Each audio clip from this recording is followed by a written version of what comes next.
And I got to this point where it was like, I either choose me or I choose the money. I first met Stephen at a men's circle in Bali, and through decoding his thick Liverpool accent, I loved what he stood for. Life unfolded in its own way, and he ended up moving into our villa. That's when I heard his story, one that needs to be told.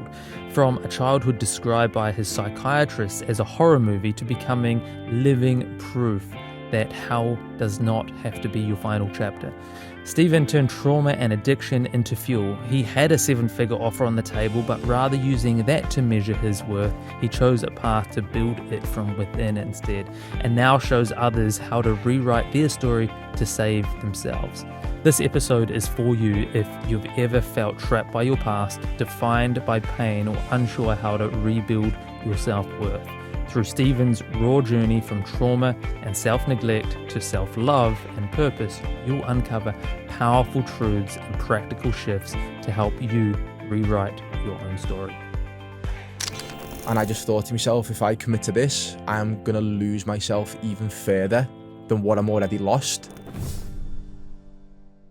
So Stephen, you gave up a 7-figure offer in telecommunications in your previous career. Why? It wasn't right. I'd done the work, the job, since I was 17 years of age. And it led me chasing everything outside of me, you know. My whole value of myself as a man got put on my financial gain. And I knew nothing else other than earning good money from a young age. So that gave me this false sense of achievement and validation that over a decade plus, I just lost myself completely. And I had an ultimatum. One contract ended. I was like the most financially able I've ever been. And another contract got offered to me. And it was build out a team. You know, over the next 5 years, it'll be 7 figures. Can you commit? And I just thought to myself, if I commit to this, I'm going to lose myself even further than what I'm already lost. It'll take me 5 years to build out teams and, you know, gain momentum. Yeah, the money will be nice, but I genuinely believe that I wouldn't have survived it. Wow. Genuinely. I think so many people are striving for that kind of opportunity and maybe find themselves in that ultimatum. Looking back to that moment now, how did you know that it was the ultimatum that was going to change your life and it was such a big deal for you in that moment? Because, Dan, I was just so lost leading up to it. Prior to this, I'm earning the most money I've ever earned and nothing changed internally. Nothing. And it got to this point where it was like, I either choose me or I choose the money. I've been one of the most lost souls as a young man throughout my 20s. I genuinely believe that. I had everything everybody wanted, but what was going on in here?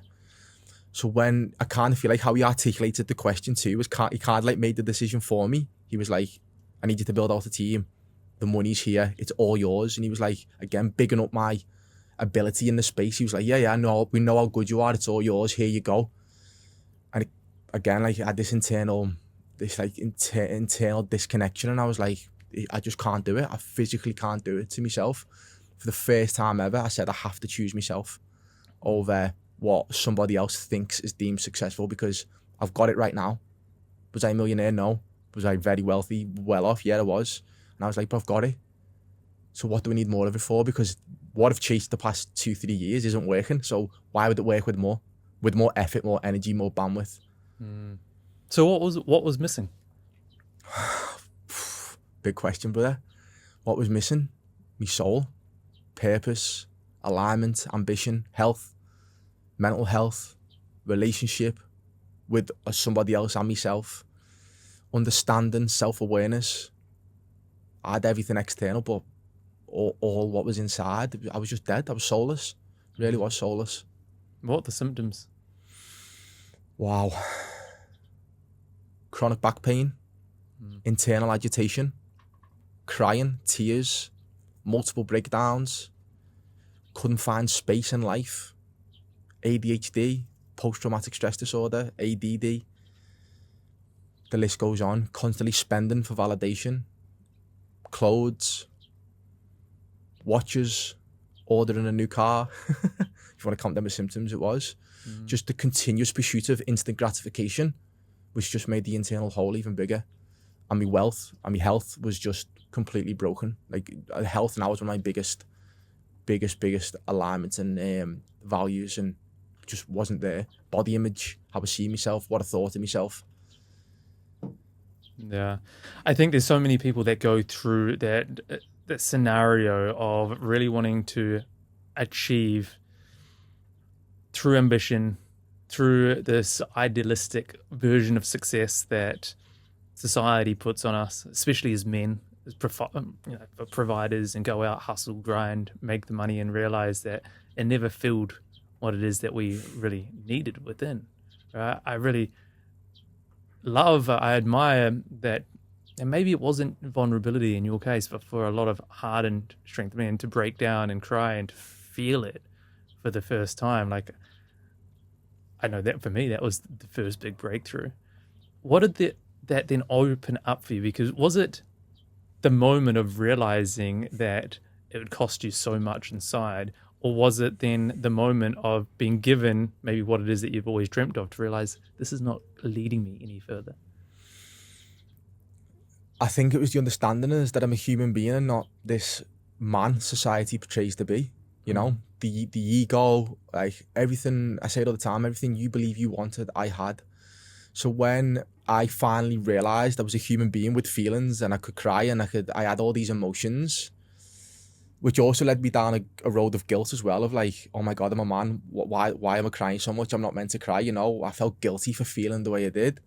It then opened me up to acceptance that I'm not this big egotistical man I thought I was, which led me down the route of inner child work, psychotherapy. So all of that led me down a path of the realization of I am who I am because of what's happened to me, and I wasn't born that way.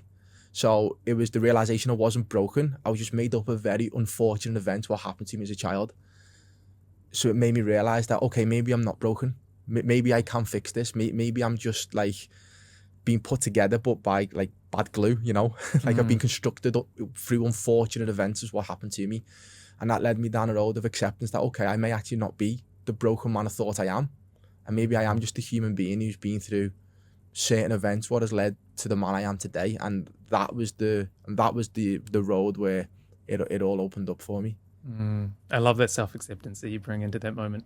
So you go, I'm right where anyone that had been through the journey that I've been would feel this way, would have these results, have these outcomes, and be in the situation that I'm in. I think that's really powerful and empowering for anyone that feels in a challenging position, especially when it's coming from self-judgment. What was the thing that you had to first let go of? That's a massive jump to have that realization and then to go on the journey that you've been of self-love, self-care, inner healing. I think that's a bigger jump than what most people can even comprehend being there. What are the steps in between that? The first thing that you had to either let go of, connect with, discover, realize within yourself? Just to finish on the question before that, one thing I do want to like really get across is when we talk about self-acceptance, I actually used to say to me psychotherapist, my therapist who like is like been the biggest like transformation for me, because I was so confused as a man. I used to say to him, can you promise me what I've been through is real? Because I've been so blocked up and like, you know, growing up with gaslighting and all like, you know, what society believe you to be as a man. I used to say to him, because he was the only man I trusted, promise me everything I've been through is real. Promise me I am who I am now because of that, and it's fixable. And I used to beg him, honestly. I'd have like tears running down my face, and it was like this release of like, please just promise me I am who I am because of what's happened to me, and that is real. And he clarified and accepted me for all I am and see me for who I am as a hurt young man. And that was the turning point, me accepting that. Because obviously I compressed all these events and all these emotions as a man. And it was when he validated me as a little boy that everything I've been through is real. But I still needed that validation, right? Please tell me. And it was only when he said to me, I promise you, that's when it all changed. So that's what it was that you were really craving, was that validation. Yeah. I wonder, was that then part of the fuel for you creating the success that you created?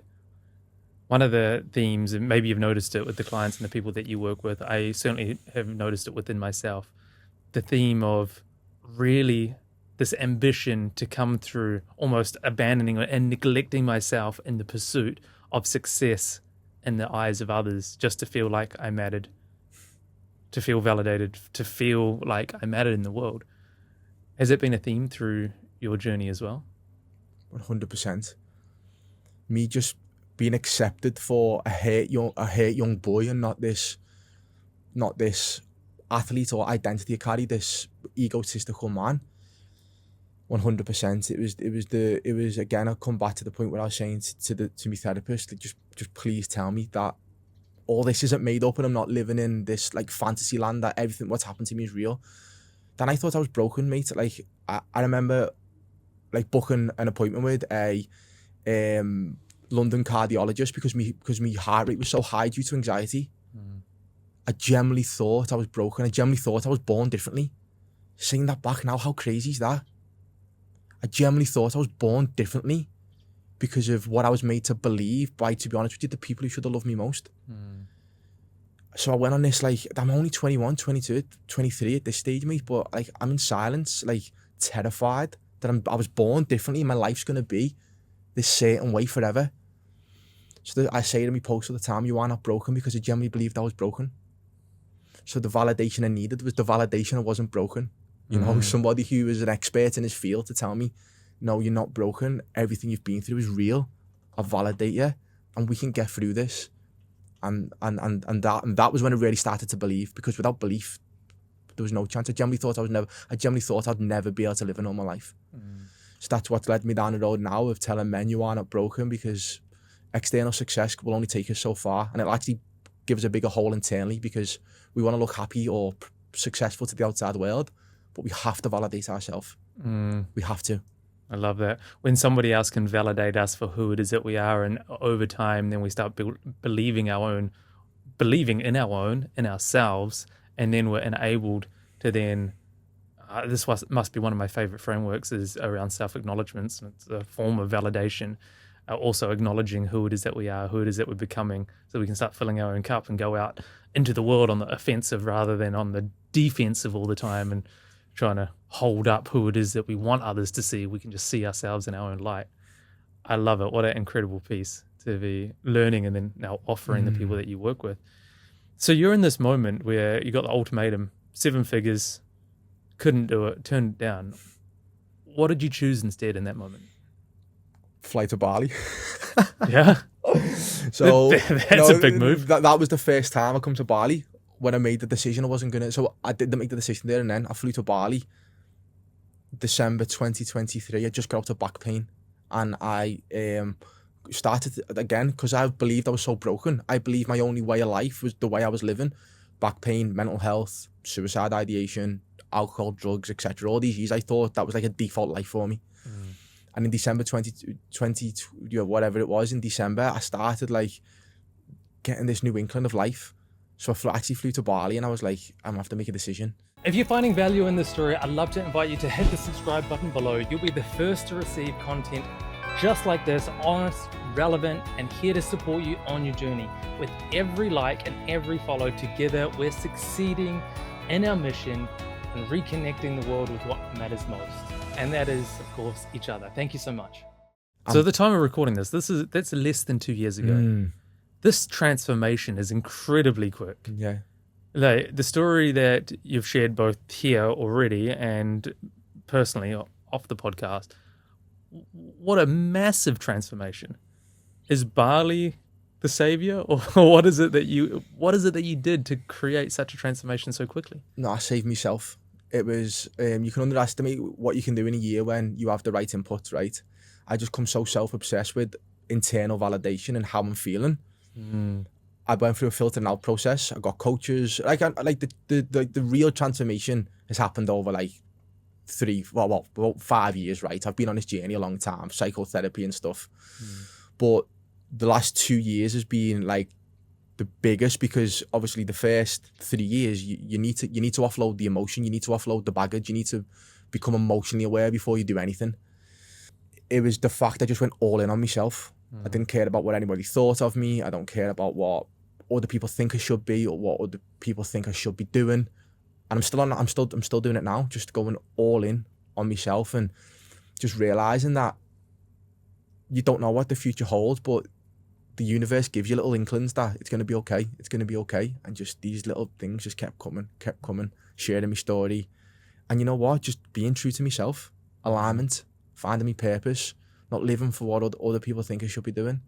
And it's funny that when you're on this journey, you read all the quotes and all the people saying it until you actually start living it right. When you are in alignment and when you do start acting to who you truly are, you get answers. Mm. And it's a long process. It doesn't come overnight. Yeah. You're absolutely right. That's what was coming up for me, is like, we hear this all the time. We see it in the quotes, and we see it on the internet and Instagram, and going, all these different quotes of self-empowerment, and you got to do this. I don't think it lands as much as it should. It becomes noise.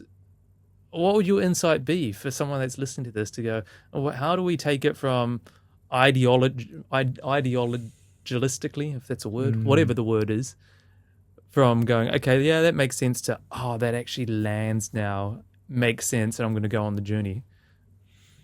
What are the steps within that? How does somebody actually apply it?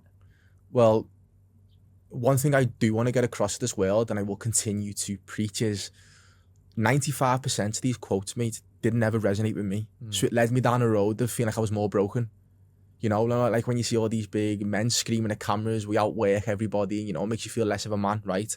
All these like quotes you see on Instagram, like you said, they didn't resonate with me. So it actually led me down the road more of believing I was broken even further. So I was like, well, why are all these like viral quotes working, or like match with somebody and make them feel a certain way, but with me, nothing's adding up.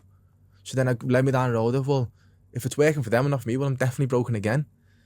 But it's not until you walk your own path, not what he thinks you should be doing, not what she thinks you should be doing. Because what I like is completely different to what you like, right? How I want to live my life in one area is different to how you want to live your life in another area. It's values. So until you go really, truly deeply within and finding what you truly want in this world and what you want from this life, because we only get one shot, and you start living to it, that's only when we can start measuring the quality of our life.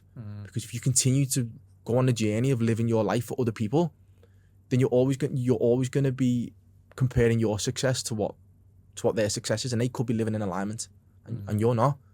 We're human. We're souls on this earth having a human experience, and we have to remember that.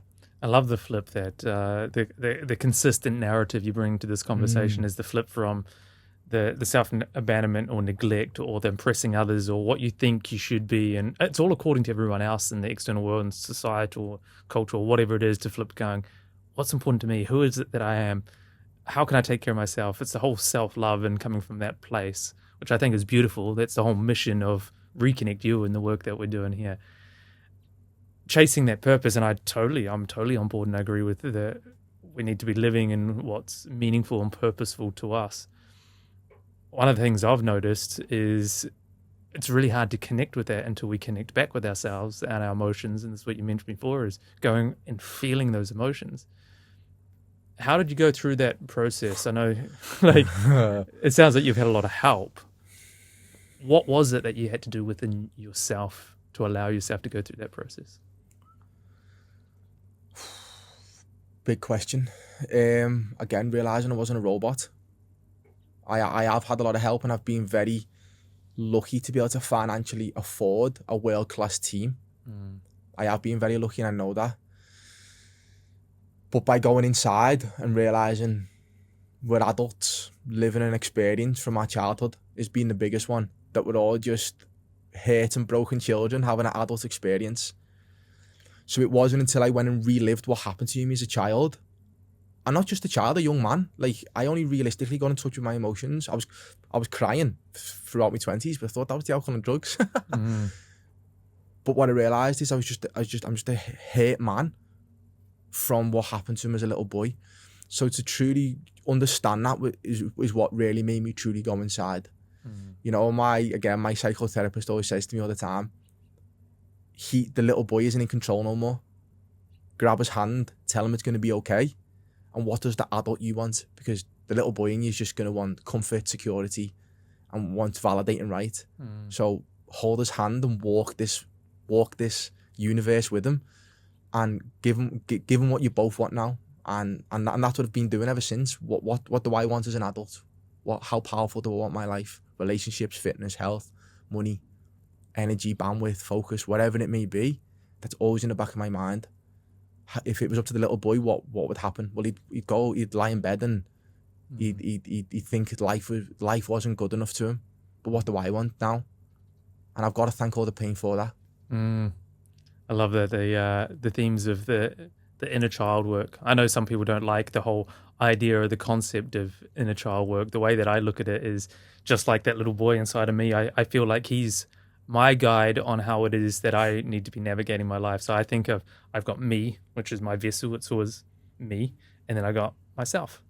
Myself is the little boy. And I just imagine him sitting here and I've got my arm around him. And I'm like, what is it that you need right now? How can I be living? It's like my ultimate responsibility is to look after that little boy.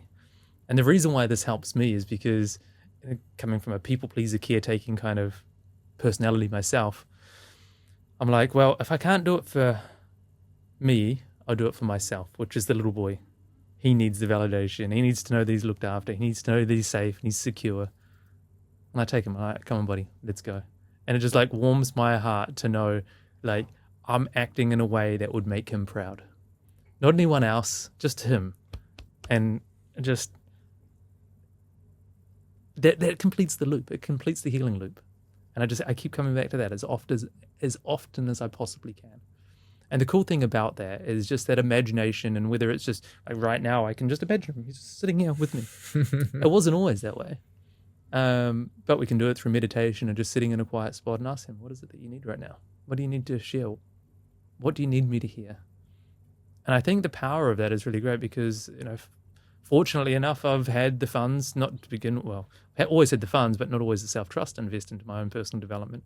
Some people go, Daniel, I can't afford to pay for coaching or get this help. What can I do? And that's one really great example of that. It certainly makes it easier to have someone to guide you through, but these little activities or exercises. Do you have others that have worked for you that professionals have helped you connect with that you would now offer someone that maybe doesn't have the funds to go and pay? If you don't have the funds to get coaching, find them. Yeah, I'm sorry, simple as that. Find them because coaching is the biggest form of self-respect you can give your inner child. It's the biggest form of self-respect you can give your older self, give your future wife, partner, and children, or even if you've got partner and children now, by broadening your vision, expanding your emotional intelligence, becoming a better man or woman if you coach women, is the biggest form of self-respect you can ever do. So when people tell me they don't have money, well, I'll go through that process with them. But if you are generally struggling, like I know like people out there obviously physically cannot get money, you need to come back to loving yourself. This has been my biggest transformation this past year. If I was to truly love myself in this moment, what would I do? Because if you continue to grow through life through self-hatred, you're building a very early grave for yourself, a big internal deep wound. But if you can truly come back to, if I truly love myself, what decision would I make right now? If I truly love myself, would I pick the right foods today? If I truly love myself, would I skip that workout? If I truly love myself, would I stop doing the work, what is required, what is going to move me forward financially? Because if you truly love yourself, you truly deserve the life of your dreams. But all these men want to be this big egotistical man. Oh, I'm a warrior and I'm a lion. But what that comes from is they can't validate themselves. So they need everybody else to think that this big figure who does everything, like who's visionary, who's like powerful and like does whatever it takes. But that man will crumble. It's got a sell by date. So if you truly cannot find the financial commitments, you have to commit time, because they're the only two exchanges we can do, time and money. Everybody has time. We just got to work out what to do with it. So if you truly go on the journey of loving yourself and doing every decision and by the way, it's not simple, not easy. It's a constant mental loop. What would I do? If I truly love myself, what would I do next? Because it can be the decision between starting a new business, what you love, or staying in a 9-to-5 job you hate. If you truly love yourself, you'll go and start that business. If you truly love yourself, you'll go and start the guitar. You don't need to be financially able to play the guitar. I coach men now who used to be so creative and love music as a child, and they've lost it through entrepreneurship. So tell them, go and put it in your calendar, 3 hours a week, go and play the guitar, go and be creative. So we don't have to deem success on financials always, but if you truly can't find the money to invest in coaching, invest in yourself. There's books out there that are free. Truly go on the journey of loving yourself, and everything else will fall into place, I promise you. Such great advice. I think it really aligns to knowing what it is that our values are, at least what our current values are, and then what the values that we're looking to develop more of. I see a lot of people that say they don't have enough money for coaching or enough time or whatever it is. Really, their values comfort over growth. If we valued growth, then we could step into discomfort, take the actions that we need.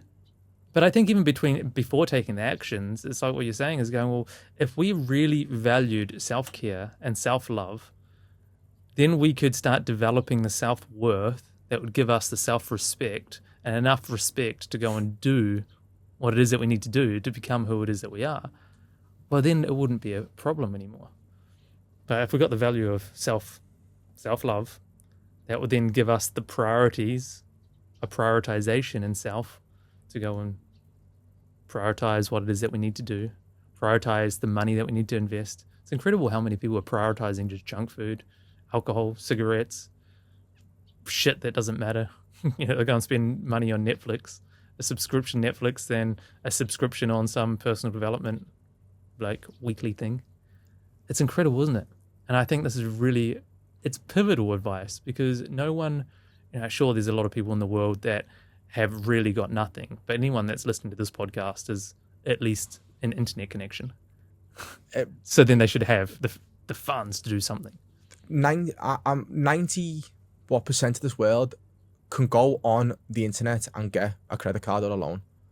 Maybe not 90%, that may be a bit, but the people in the Western world are very fortunate that they can go online and get a loan. So if you got a 10 grand loan, if I had 10 grand, go and do a £5,000 property mentorship and get a £5,000 life coach. That 10 grand is nothing when you look around how much alcohol, drugs you take, how much junk food you eat, how much coffee you drink every day. Now, I'm not saying don't drink your favourite coffee because I will forever do what I value and love. But what you're not realising is your subconscious will be on automatic, would just be automatically doing things what aren't aligned with you and costing you money. So when people say to me, "Oh, I don't have the money," it's kind of not true. You do. Everybody can go and get the money and the finance to invest in themselves. But then that comes down to that, and if you don't do it, that's actually self-sabotage. So if people aren't willing to do it, it's actually how much they value themselves. Because I bet you any money now, especially in England or Australia, people spend more than 10 grand a year on alcohol and drugs. And I will bet my life on it. So that actually means they value that more than their own personal development, which then comes down to a self-validation issue. Again, how much do you love themselves? Because if you truly loved yourself, would you invest? Yeah, you would. But people actually don't believe that it's possible. So then it comes down to a self-worth problem. They actually don't have the confidence to go away and do it. Again, so then you have to work on why aren't they confident enough. So it actually goes broader than just going to get the money because people actually don't believe they're worthy. And again, you're not broken. You don't believe you're worthy because something what's happened to you, whether you've been bullied as a kid, a poor relationship, parents, whatever it may be. But there's a huge part of, I'd say, massive part of the population who do not believe they are worthy of the life of their dreams. It resonates with me. I remember when I first got into entrepreneurship, one of the first things I needed to do was go and buy a business domain, like a URL for my business, and it was $14. And I hesitated at buying it because I was like, what if I don't make good of it? I didn't trust myself. Like, that wasn't even a self-worth thing. It was just a self-trust thing, which under self-trust is self-worth and self-belief, of course. But I was like, I don't know. And so when people ask me how is it that I got to the point of investing, like now at the stage over $100,000 in personal development, I always say it didn't start there. Like, it started with that $14 domain and to go and do it. And as a result of taking that one little action that aligned to who it is that I wanted to intentionally become, it was one little factor, one little success metric that I was like, I am worthy of that future. And for a long time, all I could invest in was business. I didn't realize this at the moment, but I was just investing into business and how I could make money. That still wasn't me, though. Sure, I was investing into maybe a future lifestyle, but I wasn't investing really directly into my future self. And it was quite a long time later that I realized, when I invest into just me, that doesn't align to making more money or better performance or looking more financially successful into me. Oh, wow, that was the next big step. That was the next big deal. And I had to almost start all over again. So I'd invested like 30 grand into business building. But then when it came back to like, $5,000 or even $2,000, that was just like into me. That was the next big step. And I was like, I'm seeing the pattern here. Start small. Do what it is that is just a little bit uncomfortable. Invest into that and then see what happens as a result. My definition of self-trust is whether it's if I believe that I can handle it being whatever the outcome is. So there's the action. Do I trust myself to handle whatever the worst possible scenario could be if it all goes wrong? If the answer is no, well, I got to take a smaller step. If the answer is yes, okay, feel the fear, jump ahead, do it. Never works out as bad as what I imagined. And then I built up the self-trust, and then it's just a little by little building the blocks, right? You have to build confidence. People believe confidence comes first. It doesn't. We are in a world of like lack of distraction, focus, self-belief. It's never been harder to be confident in yourself, but the confidence comes afterwards. You have to build evidence. It's like a little tank, little money jar. Like even this morning, still struggle to go to bed. I still hate it. But I know if I don't do it, then I knock them building blocks down. That foundation gets chipped away that little bit more. People believe it's easy. It's not. I wake up with some of the worst negative thoughts you can ever imagine because my brain wants to keep me safe from my childhood. But I'm not that person no more. So you have to take charge and you have to take leadership. I've invested, £250,000 plus. If you want to go through organic food, produce, like fitness, private healthcare, we're talking astronomical amounts of money. But I actually thought by paying the money, I'd change, which come back to you there, like building a confidence, right? At first, I was just throwing all this money at self-development programs thinking, well, I've got the money for paying, I'm going to come out a better person. It just doesn't work like that. It's self-awareness first. You have to work out who you are. You have to work out why you aren't confident in the first place. You have to work out like why you've been not creative, but why you are the human being or the man you are today. Why is your mindset in that place? And then little by little, brick by brick, you said you have to go that little, you have to like, stretch, not snap, right? You have to just continuously stretch yourself that little bit more. Continuously build that money bank up a little bit more, put another pound in, get that little bit more confidence, and then you come unshakable. You come a confident man, but it doesn't come first. Doesn't. Like I'm still going now, 6 years in. I think it's never gonna end. But again, I've accepted that because I know it's a never-ending thing. But I also always wanted the instant answer. I always wanted the instant result. And I think the biggest part of dropping ego is knowing that it's not going to come overnight. It's just not. And it is a forever journey. What's not growing is dying. It's like if you're not chipping ahead, it'll be chipping away. I think that's the worst part about self-development. I had a joke with my coach the other day. And it's like, fucking hell, have I got to do this for the rest of my life? It's like, sometimes I'm like, I've had enough of this. Like, cause it's just a constant internal battle. Yeah, and there's the other side as well. Like I used to have that. And now I'm like, I don't know, there's something in me. Oh, and through the challenging times, sure. Like, there is those. And at the same time, I'm like, fuck yeah, I get to do this for the rest of my life. I get to do this for the rest of my life. Because I look at how bad my life was before personal development, and I didn't have the self-awareness or the choice to do anything more. And so I look back at that and go, I got to grind through this for the rest of my life. Now I get to do this for the rest of my life because it means overcoming it. This is what really messed me up when I first realized that, the gift of overcoming a challenge is like a bigger quality challenge. Oh, fuck. Okay. Well, if that's the case, we may as well get excited about it. Well, the universe will reward you, but it rewards you with bigger problems. As you become a better leader, as you become a bigger entrepreneur, a better man, it then gives you more workload, then gives you more pressure because it knows you can handle it. You're more capable. You're more capable of it. But that's huge from you because that's like, for me, something I really struggle with. I'm still a human being. I always want everything now, tomorrow.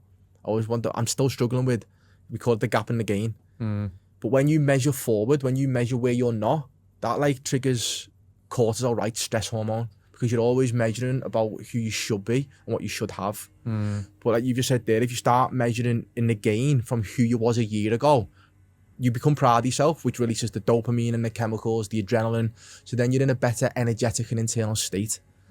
So it's really important, because when you're a high achiever, you always want the best and the highest of stuff. It's in our blood, it's in our DNA. I believe some people are chosen, I believe some people aren't. So you have to continuously, like you said there, it's the reframing, it's the rewording, it's the constant awareness, bringing it back to who was I a year ago, or who was I yesterday? Today is day zero. Can I get better today? Can I go to bed tonight a better human than I was yesterday? And it's just these micro daily, like, you know, win the days, you win the week, you win the week, you win the months, you win the year. And if you win the years, you're going to win at life. It's inevitable. Beautiful. I love that. So after all these years now of winning and being challenged and going through the journey that you've been on, how is it that you're now showing up and helping your clients through? Let's not say it's been 6 whole years of winning. Because I think, again, I don't want to ever come across as this big, like, finished. And even now with high performance in my name, I'm struggling to, like, that's like an identity, right? And high performance, you can't be perfect all the time. It's what you do most of the time, not sometimes.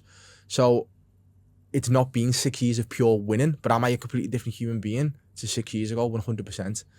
My goal now is to show men and show entrepreneurs who have always put their value and success external, that if you can't validate yourself inside, congratulations, you are going to lose at some point. You can keep telling yourself all this money and cars, jewelry will make you happy and live a fulfilled life, but until you can internally validate yourself by looking at that man in the mirror every morning and going, I'm doing the stuff what is required to become the man I know I can be, because every king wants the kingdom. They want the queen. They want the palace, right? Every man wants it. It's in our blood. It's in our DNA. But until you can look at yourself in the mirror every morning, validate yourself and say, yeah, I'm becoming the man I know I can be. I know I'm that man and I'm doing it. Yeah. No Ferrari will ever like put in that position. It's just a plaster. It's just a plaster. And then that's when men turn to alcohol, drugs, pornography, women, food, you name it. Because the hole just got bigger and bigger and bigger. Yeah. One of the things that keeps coming up for me recently, and so I run this event, Give It All, and we did some like quiz. I quizzed the community a little bit on what the biggest challenges were for the people that were coming into our event. And the thing that keeps coming up is the inability to feel successful. And what I started realizing is there is a big difference. It's not the same thing to be a success versus to feel like a success or feel successful. And I realized that it's a totally different set of competencies. To go out and be successful, it's all like great, you need mindset, it's lots of action, go and do the thing, show up, be ambitious, all of these things. But to feel, you can't do feeling. You know, it's a totally different. And when I started realizing this, I was like, no wonder there's so many people out there going and buying the cars and the watches and doing all the things and still not really enjoying their experience of life, because it comes back to filling that void within. The void is always going to block the feeling and the competencies of feeling. Where do you start with your clients around that validation and helping them go from the external world into the internal world and start filling, bridging, healing that void if somebody's going to come and start the journey with you? What do you want? This is your life, not theirs, not Peter's next door, not your missus's, not your mum and dad's. As a man, what is it you generally want from this life? How do you want your life to look? How do you want to feel? How do you want to speak? You know, like, what is it you want from your time on this earth? Because we've only got one shot. You know, what did you used to do and you don't do no more? Like I said, men going back and playing the guitar, the creative side, they got lost. Sport, what they used to do as a child, they want to return to that because they realised chasing something else isn't fulfilling them. But they've been caught in the race of, when I get there, now I'm going to be okay. But then they get there and go, oh shit, I'm actually not okay. But then they've wasted 20, 30 years of their life. And I'm like, so now I'm like, what's the point? What is the point? We get one shot at this. What is it you want from this life? What do you value most? Because if you value freedom, but you sat behind a desk for 18 hours a day, guess what? There's going to be an internal disconnect. There's going to be all this friction inside. If you value family time, but you're in the office spending more time with your team than with your wife and your children, then there's going to be an internal disconnect. If you value sports and health deep down, but you're massively overweight and relying on caffeine and energy drinks, there's going to be an internal disconnect. Because you know the life you want and what lights you up, but you're not living it. First things first, what is it you want from this life? And then we work towards it. Yeah, amazing. It's what you're reflecting on is it's that internal self-abandonment again. Going from the self-abandonment to going and having the courage to step into what it is that we truly desire, where it is that we're going. Just before we wrap up, I want to ask you one last question. This podcast is called Reconnect You, and it really is about, and hopes to communicate how we can go from a self-abandonment, self-neglect type of success, looking successful, to go and retaining our success, becoming even more successful because we're coming through from a place of self-love, self-care, and what it is that we truly desire for ourselves first, so then we can go and take care of those that we love the most and what's most important. Do you have any further remarks, insights around that, what that means for you, the work that you do, and how it's impacted your life and those that you help? We get one shot at this. One shot. Do not waste it for somebody else. I've been one of the most hurt and lost young men on this planet. Chasing what I thought would make me happy.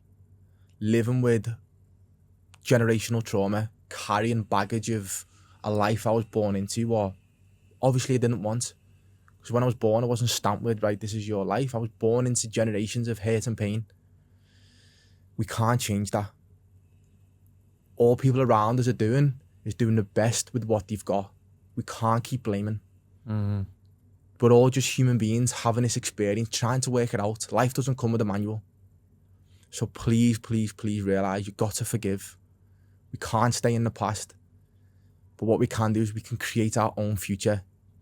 Grab the little boy, grab the little girl, grab the hand, work out what you want, and do not stop until you make that life for yourself. And go and fucking do it. Go and do it. I love it.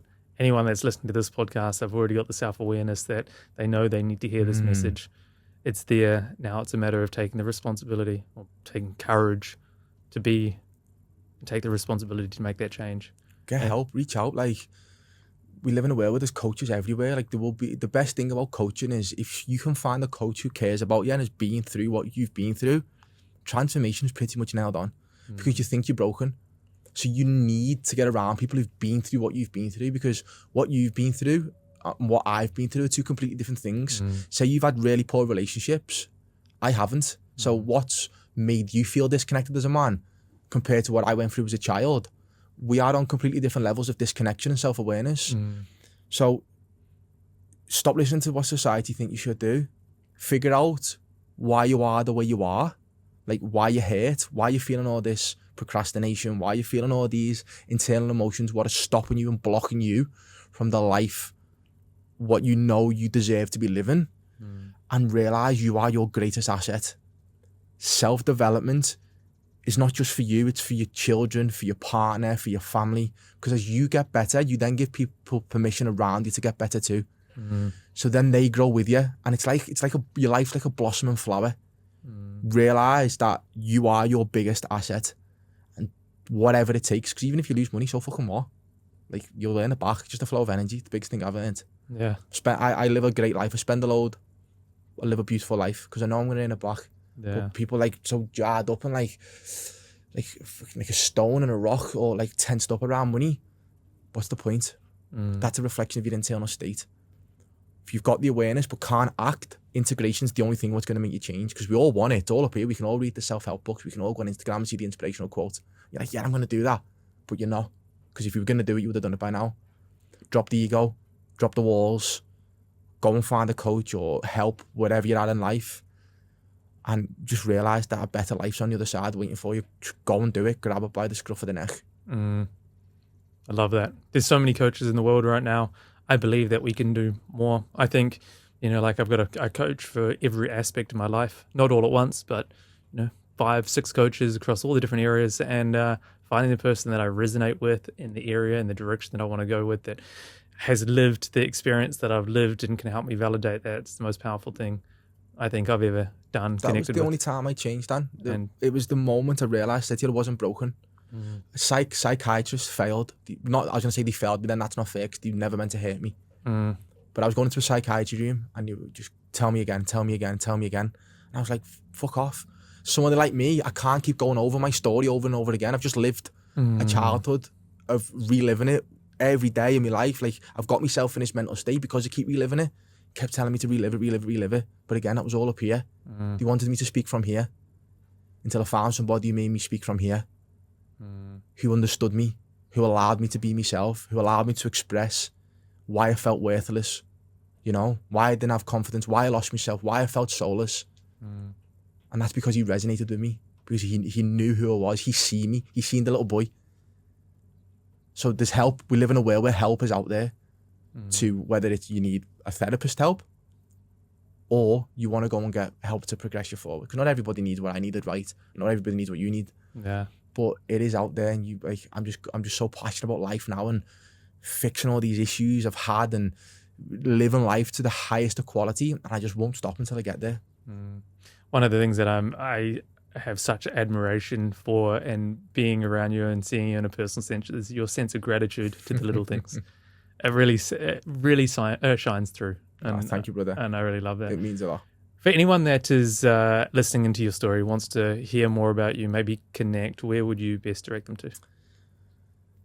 I will be on Instagram and TikTok, but I'm actually rebranding because like this, so we'll put that in the caption. But I just want to say thank you to you, brother, because probably the most relaxed I've ever felt on a podcast. I've actually finally spoke my truth. And again, appreciation for you. I'm safe you make me feel living together. And you're doing a beautiful thing here, my man. Thank you, brother. Thank you. Thank you, brother. Cheers, buddy.